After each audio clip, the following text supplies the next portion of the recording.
Associated Press. The end came in mid-April. That's when 14-year-old Willow, the last of Queen Elizabeth II's corgis, finally succumbed to cancer. Since childhood, the monarch has owned more than 30 corgis, her infatuation beginning when her father, King George VI, brought Dookie home from a local kennel. And while the Queen still has 2 corgi-dachshund mixes, or dorgis, in Vulcan and Candy, Willow, who appeared in the James Bond sketch that opened the 2012 Olympics and on the Vanity Fair cover with the Queen in 2016, was her last remaining homebred Pembrokeshire Welsh pup. In 2015, advisor Monty Roberts told Vanity Fair she didn't want to add to her pack because she didn't want to leave any young dog behind. She wanted to put an end to it, so it's the end of a, frankly, really cute era, but certainly not the end of a dynasty. Today, the world's longest reigning monarch marks her 92nd birthday, a milestone she's celebrating with an epic BBC-hosted bash featuring the likes of Kylie Minogue, Shawn Mendes, Craig David, Sir Tom Jones, Sting and Shaggy.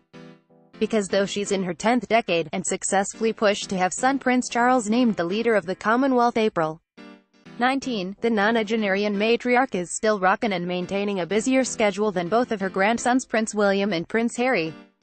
And through it all she's kept the same dance partner. Marking their 70th wedding anniversary last November, she and Prince Philip have one of the monarchy's most enduring unions.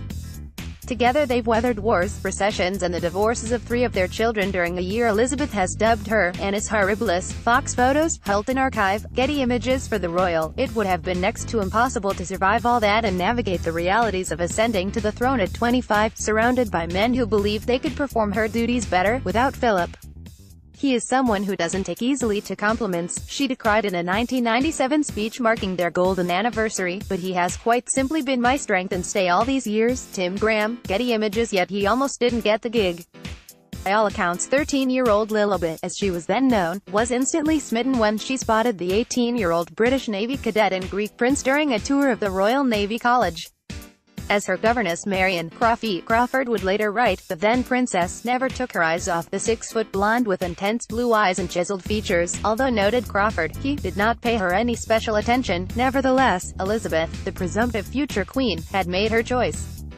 Her cousin Margaret Rhodes would later detail in her autobiography that Elizabeth was truly in love from the very beginning. It was a sentiment Philip's uncle, Lord Louis Mountbatten, would echo in a letter to Charles years later, writing, "Mummy never seriously thought of anything else after the Dartmouth encounter." Tim Graham, Getty Images. With their meeting taking place on the cusp of Great Britain's entry into World War II, their courtship was not without obstacles.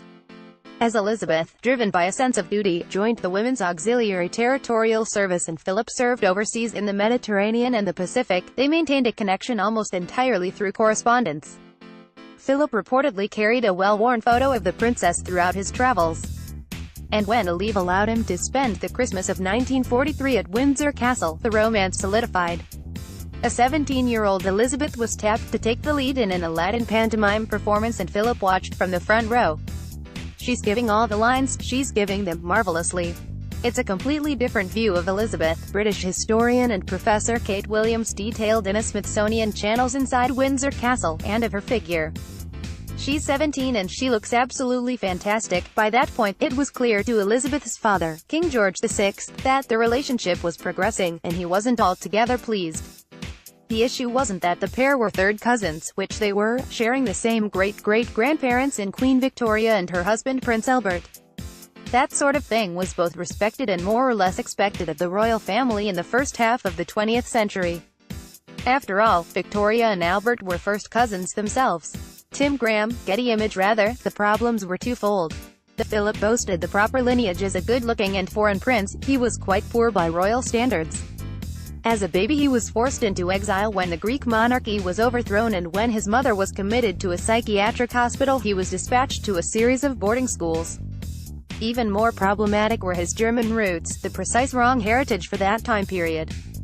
Serge Lemoine, Getty Images. It was sort of ironic that Philip would have been sort of perfect by the standards of the 1930s. Royal Holloway College's Drive. Anna Whitelock, relayed on Inside Windsor Castle. But now things had changed. The fact that he came from German background meant that he was far less desirable, so, as depicted on Netflix's hit series The Crown, the King, and a slew of whispering courtiers, had some misgivings. As one such court member, the late Sir Edward Ford, once told People, the line was slightly tenuous at that point. So, it was only natural that the older generation, friends of the king like Lord Salisbury, were concerned that who the queen was with was totally and utterly suitable. So they were sniffing around to see what he was like. Anwar Hussain, Getty Images. Working in Philip's favor, said Ford, was that he was a perfectly natural young sailor and very much in love with the girl of the house. However, he added, he would not in any way fawn on the elders and say, what a suitable husband I am going to be. He was very much his own man. Still, William says on Smithsonian Channel's Inside Windsor Castle, the king realizes that no matter how much he distrusts Philip, no matter how much he doesn't like him, if he denies Elizabeth her chance to marry him, she will never forgive him. And so he has to do it. He has to let her marry him. Press Association via AP Images. With most every other move in her life dictated since birth, the Crown executive producer Suzanne Mackey calls the fact that she was allowed to marry the love of her life one of the monarch's greatest achievements, though it wasn't without hurdles. When it became clear their friendship had blossomed into romance, Elizabeth's father set forth a series of demands. The first, they were to keep their relationship under wraps until the conclusion of the war. Max Mumby, Indigo, Getty Images. That time came in March 1946, when Philip returned to London from his outpost in the Pacific and, per Vanity Fair, became a frequent visitor at Buckingham Palace. Then, during a month-long stay at the family's Scottish retreat, Balmoral Castle, that summer, Philip proposed his bride to be accepted immediately, without consulting her parents. In a letter to her mother, Elizabeth gushed of her absolute angel, Prince, we behave as though we had belonged to each other for years. Lisa Sheridan, Studio Lisa, Getty Images. Philip, in turn, gushed to Queen Elizabeth II, later known as Queen Mother, to have been spared in the war and seen victory, to have been given the chance to rest and to readjust myself, to have fallen in love completely and unreservedly, makes all one's personal and even the world's troubles seem small and petty. But despite his sweet tribute, her father had more conditions. They would wait until after Elizabeth's 21st birthday the following April to announce the news. During that time he would secure British citizenship, forcing him to abandon his title, HRH.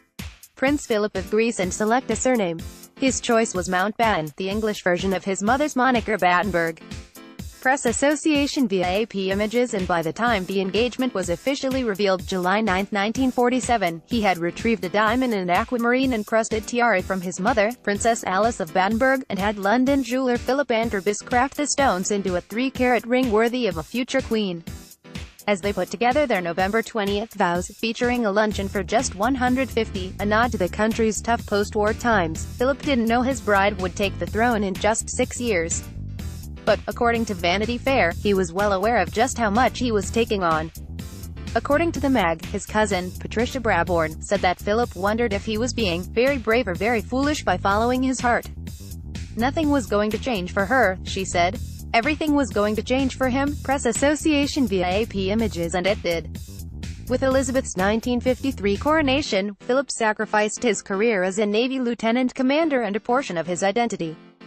Days after Elizabeth was named queen, upon the relatively early death of her father, she agreed to maintain her last name of Windsor, and pass that on to her children, rather than adopt the Mountbatten name and turn her reign into the House of Mountbatten. Per a 1960 declaration, the British monarchy asserted that members of the royal family used the amended Mountbatten Windsor when a surname is required, being permanently relegated to the no. Position came with more than a few struggles, Philip has admitted. I thought I was going to have a career in the Navy, but it became obvious there was no hope, he would later say. There was no choice. It just happened. You have to make compromises. That's life. I accepted it. I tried to make the best of it. Ronnie Hartman, AFP, Getty Images. Along with his ability to balance out Elizabeth's more shy, reserved persona, he's someone who can be frank and someone she can have a laugh with. Our Queen at 90 author Robert Hardman told People that willingness to accept a supporting role has made both their union, and the Queen herself, that much stronger. My grandfather was, you know, had a very successful career in the military, in the Navy, Prince William stated during a 2012 ABC News special. He gave it all up to do his job, to be there to support the Queen. William acknowledged it must have been quite difficult for Philip to be in the shadows and serve in a supporting role, but he does it fantastically well. He's never complained. Well, he has complained a little bit, but not sort of too openly. As Prince Harry saw it, his grandfather's role was every bit as crucial as the Queen's. It's obvious from all of us, and it should be obvious to everybody else that sees it going on, is the fact that, without him, you know, she would be slightly lost, I think. Thankfully she never had to find out.